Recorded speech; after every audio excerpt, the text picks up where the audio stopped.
as Ola said, my name is Ariela Salles. I'm from Brazil. I live in a state named Paraíba, but I work in Rio Grande do Norte. It's very far from Rio de Janeiro, that everybody knows when we talk about Brazil. But today I'm going to present the work named Celebrating and Amplifying Voices, Formative Actions for Teachers and Students at IFRN, which means the Federal Institution of Science and Technology of Rio Grande do Norte, at Lages Campus, on indigenous knowledge. So we can move to the next one. Okay. This moment, I'm going to present my presentation path. First stop will be about Brazilian legislation and its contributions to the teaching of indigenous issues. Because before 2008, we didn't have a legislation that told us how to teach indigenous issues on school. Then I'm going to talk a little bit about the NEAB role. NEAB means a study group on Afro-Brazilian indigenous issues in disseminating the history and culture of indigenous peoples. Then we reach a point to talk about the historical context of indigenous peoples in Rio Grande do Norte from the 60th to the 19th centuries and in contemporary times. Then near to the final, we're going to see the NEAB's initiatives with teachers and students at IFRN and the outcomes and perspectives regarding these initiatives about the collective thought as an expression of indigenous ancestral knowledge. Okay. Sorry, I'm a little bit sick today. But the first stop has to be about education of Brazilian law, okay? The law 11,645 of 2008 postulates the obligation of teaching history and culture of indigenous people in every school of Brazil. And as I said at the beginning of my line, there was not always our reality here in Brazil. But then the text of this law of the Council on Education says that the law has promoted the development of the critical understanding necessary to build positive social representations that value the diverse cultural horizons of the Brazilian population. At the same time, it has helped create an educational environment that fosters creative expression and supports transformative social practice aimed at overcoming prejudice and ethnic racial discrimination. As we know, Brazil was colonized by Portuguese people. So when we talked about indigenous peoples and indigenous questions here, we only had the negative vision that was the result of the colonizing. So this law says we have to value the diverse cultural origins of the Brazilian population. Né? Then we can move to the next one, the next slide, and see what we can do as NEAB. When I said to you that NEAB is a group of study that study Afro-Brazilian indigenous issues. We can move to the next one.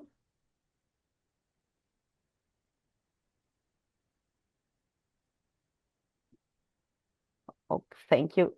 So the NEAB role is, when we said NEAB, we mean that NEAB on of IFRN is a working group responsible for promoting actions in the areas of teaching, research, and extension, aimed at ensuring the effective implementation of laws 10,639 of 2003 and the 11,649 of 2008.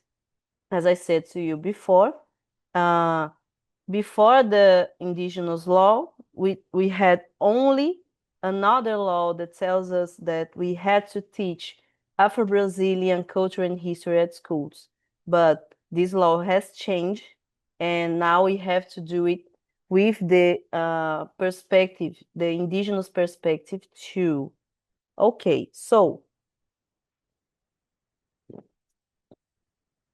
we we can say now, finally, where are the indigenous people here in Rio Grande do Norte? This was the first stop that I mentioned at these formative actions that I said before. And I started contextualizing about the 6th century in Rio Grande do Norte. The indigenous peoples of Outback, the Brazilian Outback, with its named Sertão, these indigenous people, named Tapuyas, the people who lived very far from the beach. The people who lived at the beach is named Tupis. So the Tapuyas, that ones who lived very far from the beach, resisted colonial authority and fought against the Portuguese crown until reaching an agreement with Bernardo Vieira. This negotiation ensured the preservation of their territories, prevented their enslavement, and allowed them to maintain their cultural practice and ways of life. At first sight, we think that this act of agreement with Bernardo Vieira, the president of the province of Rio Grande do Norte at that time, we think that it was a bad thing for them to do. But actually, it was an act of resistance, because this way they could maintain their territories and also their culture and their history alive. So it was an act of resistance. But then, when we skip to the context of the 19th century, we say that, according to the president of the province of Rio Grande do Norte, Manuel de Assis Mascarenhas, in 8039, the number of these indolent inhabitants of Brazil has been decreasing in this province. And today they exist only in Estremoz, 700, São José, 500, Vila Flor, 400, and Goianinha, 400, according to Dias. This number of people was not the true ones. This president of this province was trying to build an erasement of these people at that time. So, what this brings to us with as the time was passing? Well, we can see the effects of centuries of persecution, which was combined with imperial discourse portraying indigenous peoples as lazy, contributed to constructing the narrative of their supposed total disappearance in Rio Grande do Norte. So, this way to construct this type of narrative came until the census of 18,702. That the empire erased the category Indians from the official population records of a population of just under 239,000 inhabitants, retaining only the category savages, which represented 8% of the population. So, there was not an accident.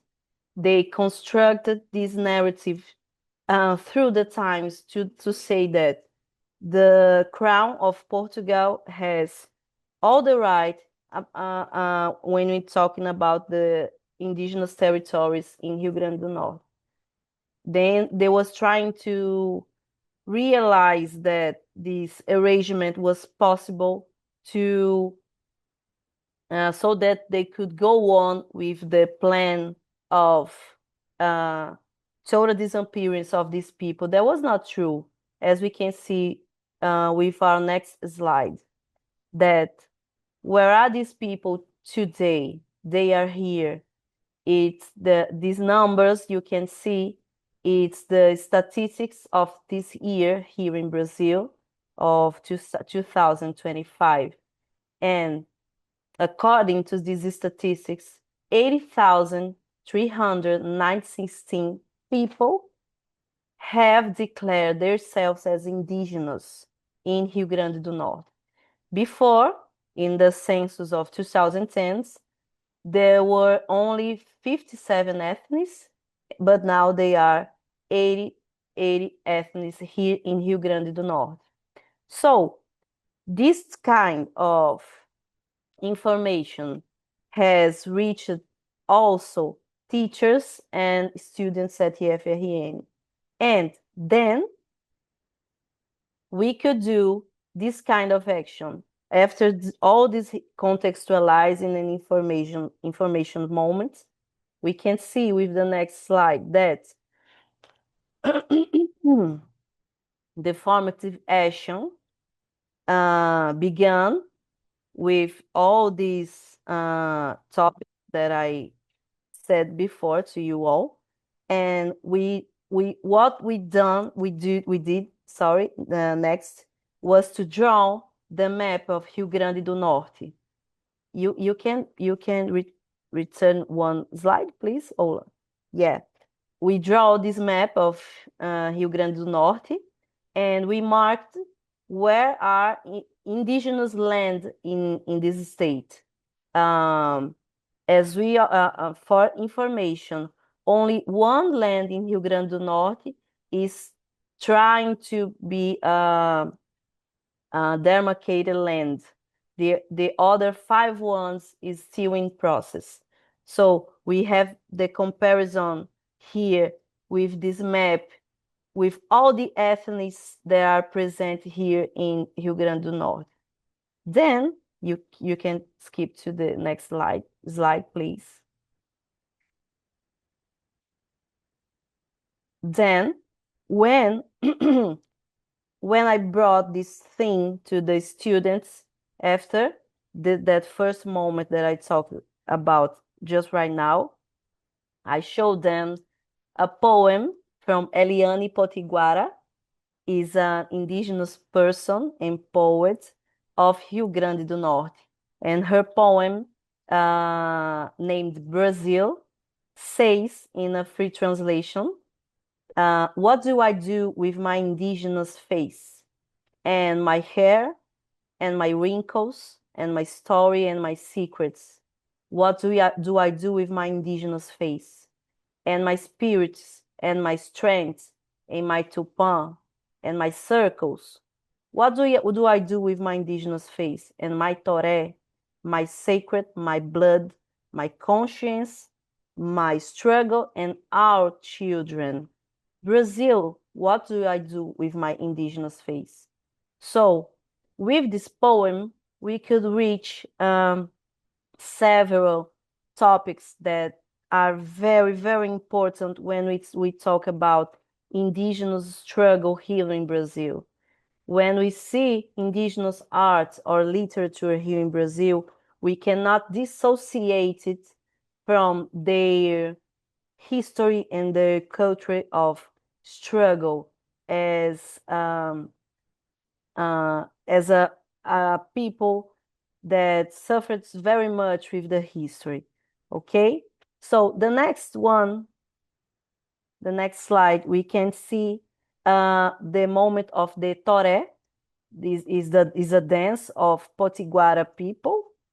These people live in the beach from Paraíba to Rio Grande do Norte, and they do the toré to sorry, to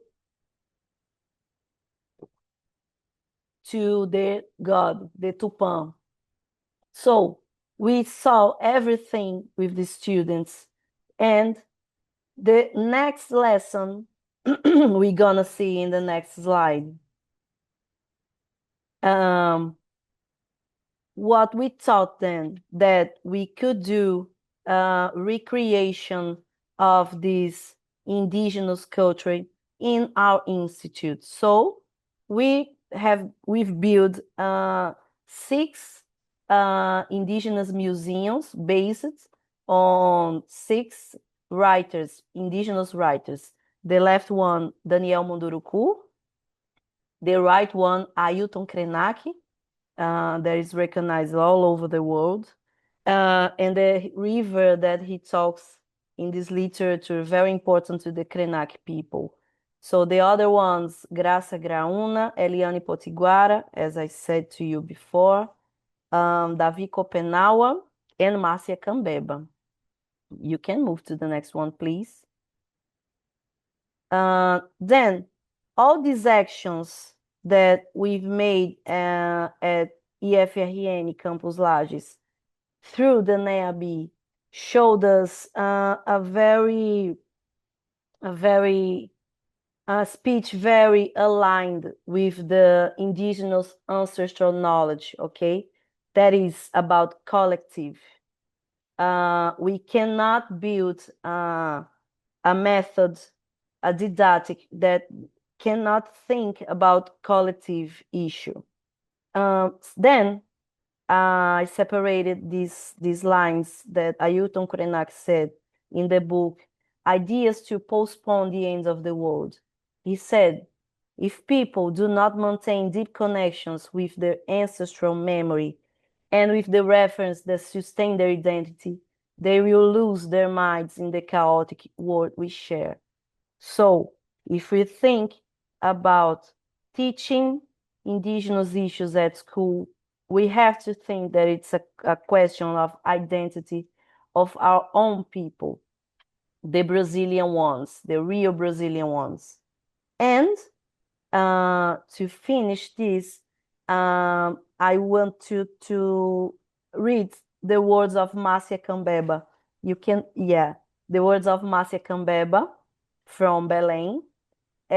She says that the river has a spirit and enchantment.